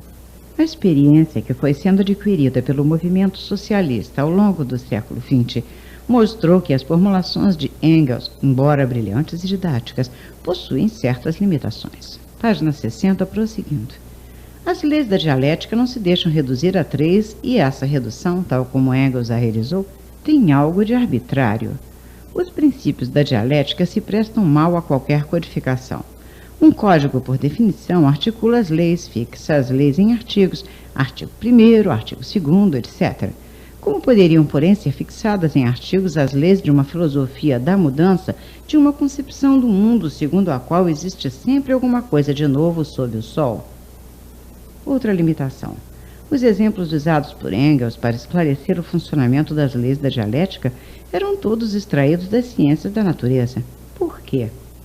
Porque nas ciências exatas, dizia ele, as quantidades podem ser medidas e a demonstração pode se tornar mais convincente.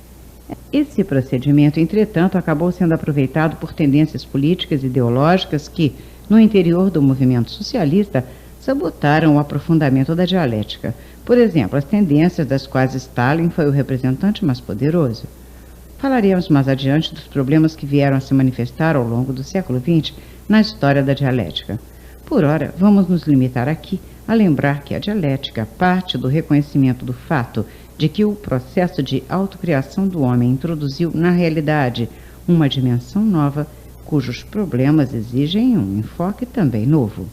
O terreno em que a dialética pode demonstrar decisivamente aquilo de que é capaz não é o terreno da análise dos fenômenos quantificáveis da natureza, e sim o da história humana, o da transformação da sociedade. Página 61, prosseguindo. Evidentemente, o que acaba de ser dito a respeito das limitações das formulações de Engels sobre as leis da dialética não significa que as referidas leis sejam falsas e devam ser esquecidas. Significa apenas que elas devem ser utilizadas com as devidas precauções. Engels era um pensador dialético de grandes méritos. Em sua obra existem elementos que podemos invocar em favor da advertência que fizemos quanto à profunda diferença que existe entre a dialética na natureza e a dialética na história humana. No Anti-Düring, por exemplo, Engels dá um caso de passagem da quantidade à qualidade ocorrido na história, um caso observado por Napoleão Bonaparte. Napoleão analisou as lutas entre a cavalaria francesa, bem organizada e disciplinada, e a cavalaria dos mamelucos, que eram hábeis cavaleiros, dispunham de excelentes cavalos, mas eram indisciplinados. E tinha dito: 2 mamelucos derrotavam seguramente 3 franceses. 100 mamelucos enfrentavam em igualdade de condições 100 franceses. 300 franceses venciam 300 mamelucos. E 1000 franceses derrotavam, inevitavelmente, 1500 mamelucos. Esse exemplo é de enorme utilidade para nós. Se o compararmos ao exemplo da água que ferve aos 100 graus e passa do estado líquido ao gasoso, percebemos que ambos são casos de passagem da quantidade à qualidade, porém são fenômenos de natureza muito diferente. No caso da água, temos um fenômeno físico que não depende da vontade humana. No caso do confronto das 2 cavalarias, temos um processo que depende da organização, isto é, depende de fatores subjetivos, de decisões e escolhas. Um processo que comporta alternativas e depende de iniciativas. Terminamos a leitura da página 62, passamos à página 63. O sujeito e a história. Depois da morte de Marx, em 1883, e de Engels, em 1895, o desenvolvimento do pensamento dialético não se interrompeu e prosseguiu seu acidentado caminho. No final do século passado, o socialista alemão Eduard Bernstein, 1850-1932, passou a criticar os escritos de Marx, sustentando que o capitalismo estava mais forte do que nunca, que as previsões do Manifesto Comunista de 1848 tinham falhado, de modo que era preciso submeter a uma rigorosa revisão os princípios que Marx tinha defendido. E a dialética, segundo o revisionista Bernstein, era o elemento pérfido na doutrina marxista, o obstáculo que impede qualquer apreciação lógica das coisas. Bernstein preconizou, então, um abandono da dialética, da herança hegeliana do marxismo e um retorno a Kant. Na ocasião, as posições de Bernstein foram criticadas e recusadas pela direção do principal partido socialista do começo do nosso século, o Partido Social Democrático Alemão. As posições que venceram no debate foram as de Karl Kautsky, 1854 e 1938. Mas Kautsky também não era um autêntico dialético. Ele confundia a dialética com o evolucionismo e às vezes se mostrava muito mais um discípulo de Darwin do que um discípulo de Marx, e tendia a considerar a história da humanidade uma mera parte da história global da natureza. A primeira geração de teóricos socialistas, que veio depois da geração de Marx e Engels, não conseguiu assimilar a dialética. O próprio genro de Marx, o cubano Paul Lafargue, 1842-1911, publicou um livro intitulado O Determinismo Econômico de Karl Marx, que contribuiu para o fortalecimento, na consciência dos socialistas, de uma versão antidialética da concepção materialista da história.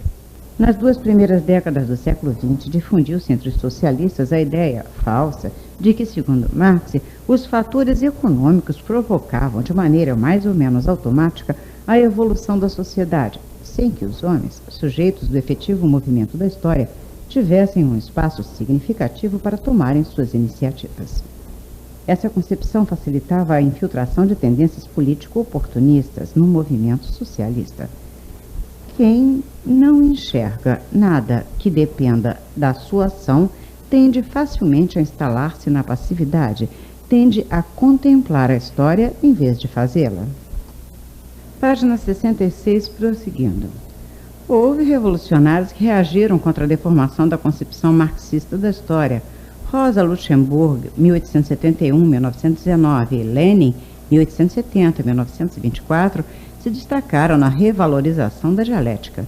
Invocando uma frase de Engels no Anti-Düring, Rosa sustentou que a história mundial se achava em face de um dilema. Ou o socialismo vencia ou o imperialismo arrastaria a humanidade, como na Roma antiga, à decadência, à destruição, à barbárie. É possível que os termos do dilema tenham sido exagerados por Rosa, por influência da situação, do momento em que ela escrevia. Rosa estava presa em 1915 e a Primeira Guerra Mundial tinha começado. De qualquer maneira, o dilema ajudou os militantes socialistas a compreenderem que a concepção marxista dialética da história não assegurava nenhum resultado pré-estabelecido. Lenin, por seu lado, desde 1902, no livro Que Fazer?, empenhou-se apaixonadamente no plano da teoria política em abrir espaços para a iniciativa do sujeito revolucionário e, especialmente, para a iniciativa da vanguarda do proletariado. Em seus estudos da obra de Hegel, em 1914, Lenin atribuiu imensa importância à herança hegeliana do marxismo e advertiu que, sem assimilar plenamente os ensinamentos contidos na lógica de Hegel, nenhum marxista poderia entender inteiramente o Capital de Marx. Página 67, prosseguindo. Os estudos da obra de Hegel e as reflexões sobre o método dialético foram de grande valia para Lenin em sua análise do imperialismo e na elaboração estratégica que o levou a liderar a tomada do poder na Rússia em 1917 pelos bolchevistas. O novo poder soviético despertou entusiasmo em círculos revolucionários e progressistas do mundo inteiro. Era uma demonstração prática das possibilidades concretas que estavam ao alcance do sujeito humano disposto a transformar o mundo.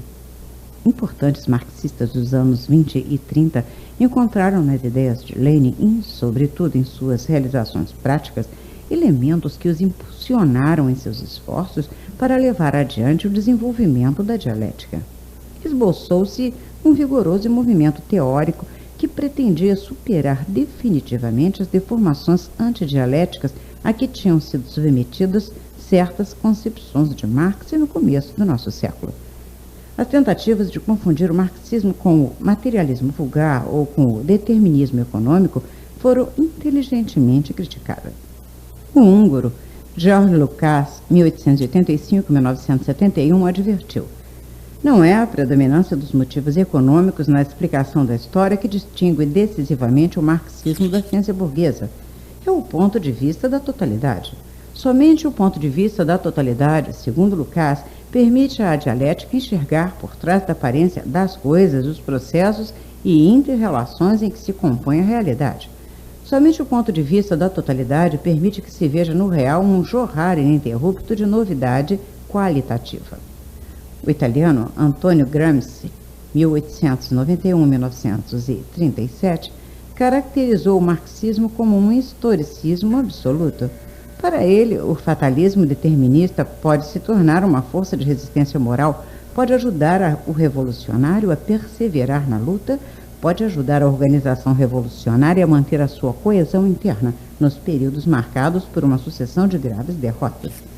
Nesse sentido, Gramsci se dispõe até a fazer-lhe um elogio fúnebre, reconhecendo a função histórica do determinismo, porém enterrando-o com todas as honras, pois se o determinismo persistir, dificultará sempre o desenvolvimento do espírito crítico e da criatividade entre os revolucionários. O materialismo histórico de Marx e Engels é constatativo e não normativo. Ele reconhece que nas condições de insuficiente desenvolvimento das forças produtivas humanas e de divisão da sociedade em classes, a economia tem imposto, em última análise, opções estreitas aos homens que fazem a história. Isso não significa que a economia seja o sujeito da história, que a economia vai dominar eternamente os movimentos do sujeito humano. Ao contrário, a dialética aponta na direção de uma libertação mais efetiva do ser humano em relação ao cerceamento de condições econômicas ainda desumanas. Página 70, prosseguindo. O alemão Walter Benjamin, 1892-1940, aliás, lembrou que a história, tal como ela veio se desenrolando até o presente, está impregnada de violência, de opressão, de barbárie. E é exatamente por isso que a tarefa do teórico do materialismo histórico não pode ser pensar em uma espécie de prolongamento natural dessa história. Não pode ser promover a continuidade daquilo que essa história produziu, limitando-se a transmitir seus produtos de mão em mão. Um espírito dialético, escreveu Benjamin, através de uma sugestiva imagem, insiste em escovar a história a contrapelo. Infelizmente, os esforços de Lukács, Gramsci, Walter Benjamin e vários outros intelectuais marxistas dos anos 20 e 30 foram contrariados por uma tendência antidialética que avançou muito no interior do movimento comunista após a morte de Lenin em 1924. O principal representante dessa tendência antidialética foi Joseph Stalin, 1879-1953, que assumiu a direção do Partido Comunista da União das Repúblicas Socialistas Soviéticas e do Estado Soviético e exerceu uma enorme influência sobre o movimento comunista mundial. Stalin era um político de grande talento, mas desprezava a teoria, não a levava a sério, instrumentalizava o trabalho teórico com um espírito pragmático, cínico. Em Marx, Engels e Lenin, a prática exigia um reexame da teoria, e a teoria servia para criticar a prática em profundidade, servia para questionar e corrigir a prática. Em Stalin, isso mudou. A teoria perdeu sua capacidade de criticar a prática e o trabalho teórico ficou reduzido a uma justificação permanente de todas as medidas práticas decididas pela direção do Partido Comunista. Faixa 7. Página 71, prosseguindo. Stalin considerava Hegel uma expressão sociológica do atraso da Alemanha na época da Revolução Francesa e de Napoleão. Ao contrário de Lenin, que estudava Hegel, Stalin tinha uma antipatia imensa pelo patrimônio da herança hegeliana. Em seu raciocínio, Stalin ignorava frequentemente as mediações, cuja importância tinha sido sublinhada tanto por Hegel como por Marx. Stalin pensava da seguinte maneira: Zinoviev, Kamenev, Trotsky, Bukharin e outros têm opiniões erradas a respeito de questões importantes. Expondo suas opiniões, defendendo-as, eles reproduzem efeitos daninhos, objetivamente tão nocivos como os efeitos que seriam provocados pela ação de sabotadores, espiões, agentes contra-revolucionários e traidores.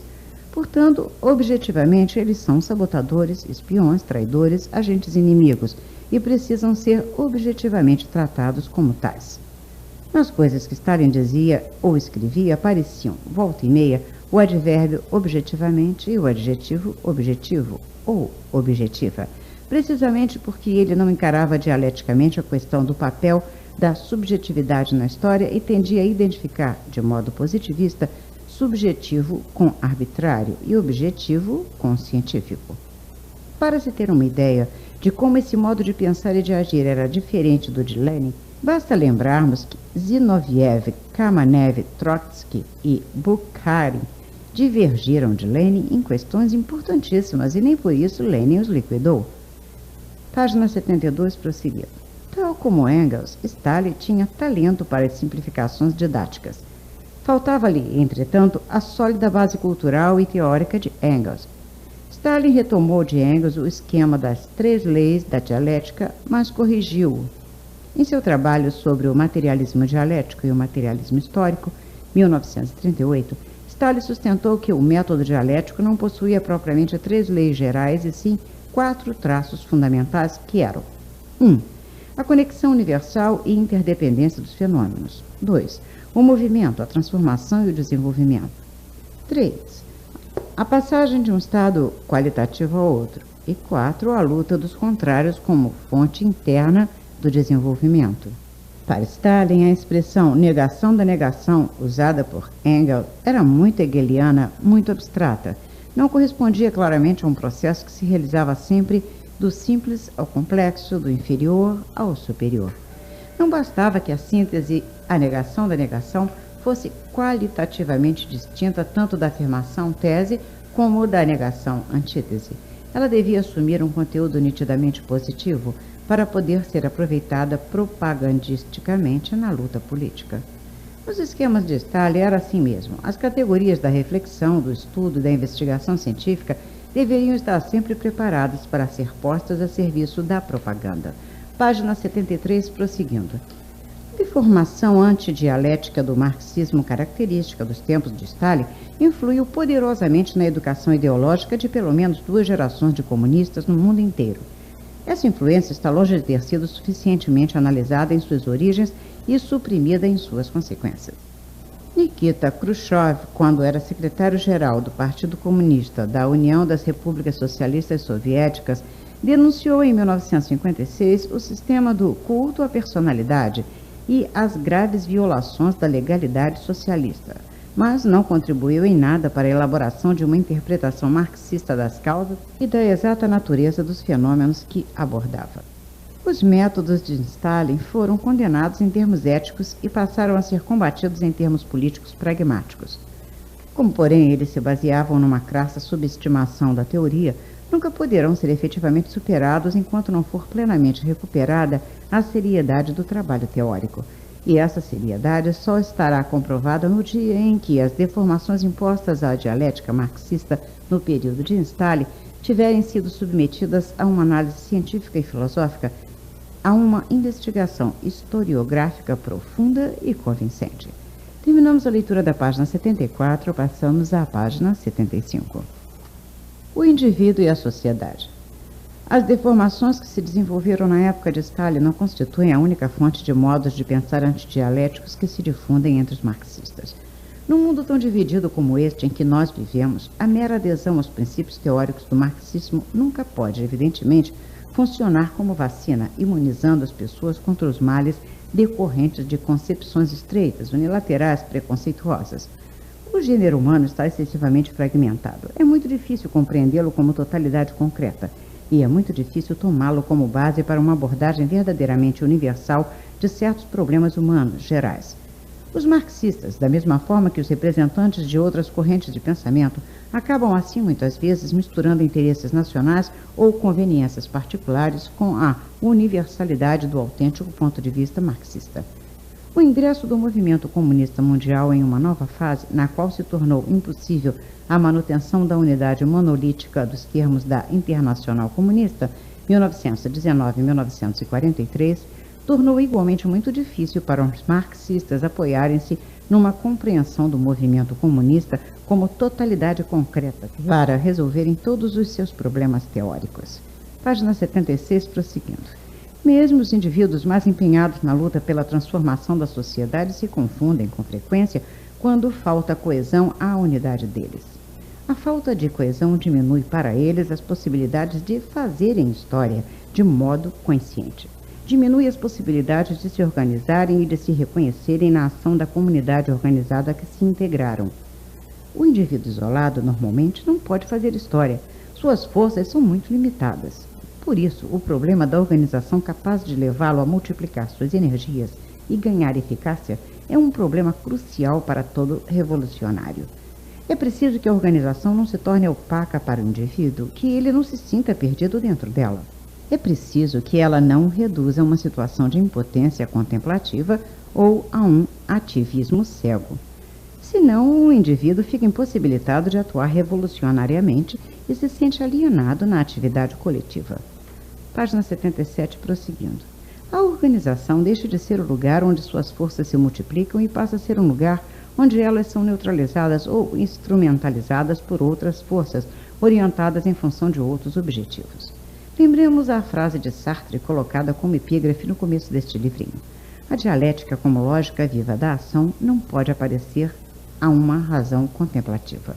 No curso da ação, o indivíduo descobre a dialética como transparência racional enquanto ele a faz e como necessidade absoluta enquanto ela lhe escapa, quer dizer, simplesmente enquanto os outros a fazem. Para um marxista contemporâneo, mesmo que seja posta de lado a questão da herança stalinista, é extremamente difícil enxergar uma transparência racional de sua própria ação no conflito entre a China e a União Soviética, na invasão da Tchecoslováquia pelas tropas do Pacto de Varsóvia, na invasão do Camboja pelo Vietnã, na invasão do Vietnã pela China, etc. Qualquer que seja o seu ponto de vista pessoal, ele é levado a ter a impressão de que os acontecimentos estão se precipitando fora do alcance do seu poder de intervir neles como indivíduo. Por isso se compreende que o marxista como Laus Althusser tenha chegado a se convencer de que a história é um processo sem finalidade, finalidades e sem sujeitos, sujeitos, isto é, um processo mais ou menos automático, cujos movimentos são determinados por estruturas nas quais não existe concretamente espaço para as iniciativas do sujeito humano. Essa concepção, ressalvada a honestidade subjetiva do filósofo francês, reflete uma impotência em face da necessidade de pensarmos dialeticamente as coisas que existem à nossa volta. Se a história ainda está sendo feita em medida inaceitável pelos outros, então o problema está em passarmos a fazê-la mais decisivamente nós mesmos. E se as formas de organização criadas para isso estão funcionando de maneira insatisfatória, o problema está em ativá-las ou em mudá-las, conferindo-lhes a eficácia que deveriam ter. Althusser preocupou-se sinceramente ao longo de muitos anos com essas questões, mas sua concepção da história, que é uma concepção antidialética, não o ajudou a encaminhar nenhuma solução para elas. O processo de superação do capitalismo pelo socialismo tem assumido formas bem mais complexas do que Marx ou Engels poderiam imaginar. Provavelmente tais formas ainda vão se tornar mais complicadas nesse final de século. E o encaminhamento de soluções dialéticas eficazes para os problemas dessa superação vai depender de opções ainda não realizadas, de caminhos imprevisíveis. Quaisquer que sejam os caminhos que venham a ser trilhados, entretanto, os indivíduos precisarão se empenhar em elevar o seu nível da consciência crítica para poderem participar mais efetiva e conscientemente do movimento de transformação da sociedade. E para isso precisarão assimilar melhor e aprofundar o pensamento dialético. Página 79, prosseguindo. Os indivíduos, evidentemente, não existem à margem da sociedade. O próprio Robinson Crusoe, antes de poder sobreviver isolado na sua ilha, precisou formar-se no convívio organizado com outras pessoas. Teve que se socializar, aprendendo uma série de coisas imprescindíveis à sua capacidade de subsistir sozinho. Uma criança, até para nascer, precisa de um pai e de uma mãe, e se for abandonada e ninguém cuidar dela, morre. O indivíduo, então, como dizia Marx, é o ser social, e é tão intrinsecamente social que somente ao longo da sua história em sociedade é que o homem, depois de muitos séculos, chegou a se individualizar, já que, nas comunidades mais primitivas, os indivíduos não contavam e existiam exclusivamente em função da coletividade a que pertenciam. Mas a vida social, nos tempos atuais, já pressupõe a existência de indivíduos que alcançaram um razoável grau de autonomia. Algumas comunidades alienadas ainda conseguem, em determinadas circunstâncias, absorver e diluir grande número de indivíduos fanatizados no interior delas. Mas já avançou bastante nas pessoas a consciência de que cada uma delas tem responsabilidades em relação às outras e à sociedade em geral, porém, possui igualmente responsabilidades em relação a si mesma. A experiência vem ensinando a um número cada vez maior de indivíduos que há problemas que dependem da pessoa, e somente dela, e cuja solução não pode ser transferida para nenhuma organização social. Como escreveu o marxista tcheco Karel Kosik em sua Dialética do Concreto, cada indivíduo, pessoalmente, sem que ninguém possa substituí-lo, tem de se formar uma cultura e viver a sua vida.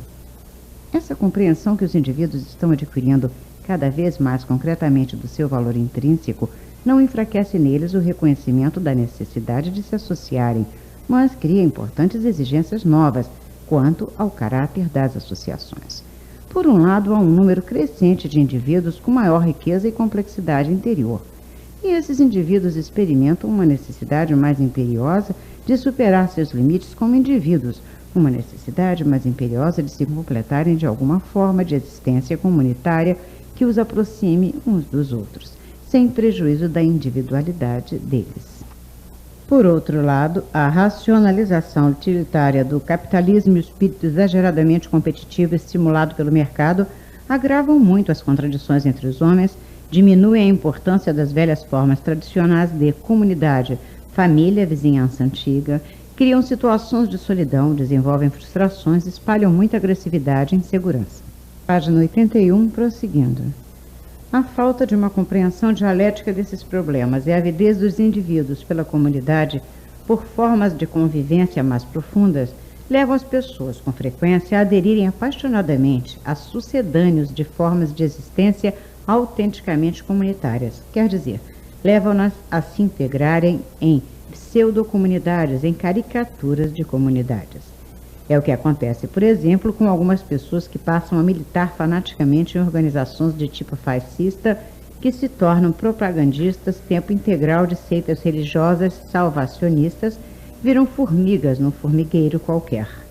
E é também um fenômeno que se manifesta com gravidade bem menor no caso de certos grupos de jovens que se irmanam na curtição de uma mesma diversão ou de uma moda passageira intensamente vivida. A falta da dialética e o anseio pela comunidade combinados podem igualmente influir, e com frequência influem mesmo, no comportamento dos revolucionários. Antes de poder transformar a sociedade na qual nasceu e atua, o revolucionário é em boa parte formado por ela, de modo que seria ingenuidade supor que ele possa permanecer completamente imune aos venenos dela. Muitíssimas vezes as ideias revolucionárias se combinam na mesma pessoa com sentimentos bastante reacionários e com preconceitos surpreendentemente conservadores. Por isso, não são raros os casos de revolucionários que tendem a transformar a organização em que desenvolvem suas atividades políticas numa espécie de ídolo sagrado que não pode ser submetido a críticas profundas e deve merecer todos os sacrifícios. Essa atitude alienada causa graves prejuízos tanto aos indivíduos como à organização. Os revolucionários que fetichizam a organização em que atuam deixam de contribuir para que ela se renove e acabam facilitando o agravamento de suas deformações. Na medida em que não aprofundam suficientemente nem o espírito crítico, nem a luta permanente pela democratização de todas as relações humanas, esses indivíduos mostram ser, em última análise, maus revolucionários. Faixa 8. Página 83, prosseguindo. Semente de dragões. Uma das características essenciais da dialética é o espírito crítico e autocrítico. Assim como examinam constantemente o mundo em que atuam, os dialéticos devem estar sempre dispostos a rever as interpretações em que se baseiam para atuar. Quando a filha de Marx pediu ao pai para responder a um questionário organizado por ela e lhe perguntou qual era o lema que ele preferia, Marx respondeu: duvidar de tudo. Para homens engajados no combate permanente como os marxistas, é difícil colocar em prática esse lema. Com frequência se manifesta entre os marxistas uma tendência que os leva a substituir a análise concreta das situações concretas por um conjunto de fórmulas especulativas, por um esquema geral no qual as coisas são enquadradas forçadamente, precipitadamente. Essa tendência se manifestava já em Hegel, que era idealista, e continuou a se manifestar entre os marxistas. Página 84, prosseguindo. Na medida em que se deixam influenciar pela tendência mencionada acima, os revolucionários passam a querer transformar o mundo sem se preocuparem suficientemente com a transformação deles mesmos. Com isso, perdem muito da capacidade autocrítica e não conseguem se renovar tanto quanto é necessário. Diversos críticos hostis à dialética têm aproveitado essas deficiências para sustentar que o pensamento dialético despreza o rigor da análise e se presta a acrobacias intelectuais. José Guilherme Melchior ainda foi mais longe e chamou a dialética de dama de costumes fáceis. Os defensores da dialética não podem se limitar a explicar para o Melchior o verdadeiro alcance dos princípios de Hegel e de Marx. Precisam saber aplicar esses princípios de maneira consequente a uma realidade que, conforme reconhecemos, está sempre mudando. A dialética não dá boa consciência a ninguém. Sua função não é tornar determinadas pessoas plenamente satisfeitas com elas mesmas. O método dialético nos incita a revermos o passado à luz do que está acontecendo no presente. Ele questiona o presente em nome do futuro, o que está sendo em nome do que ainda não é. Ernest Bloch. Um espírito agudamente dialético como o poeta Bertolt Brecht disse uma vez: o que é exatamente por ser tal como é, não vai ficar tal como está. Essa consciência da inevitabilidade da mudança e da impossibilidade de escamotear as contradições incomoda os beneficiários de interesses constituídos e os dependentes de hábitos mentais ou de valores cristalizados. Página 86, prosseguindo.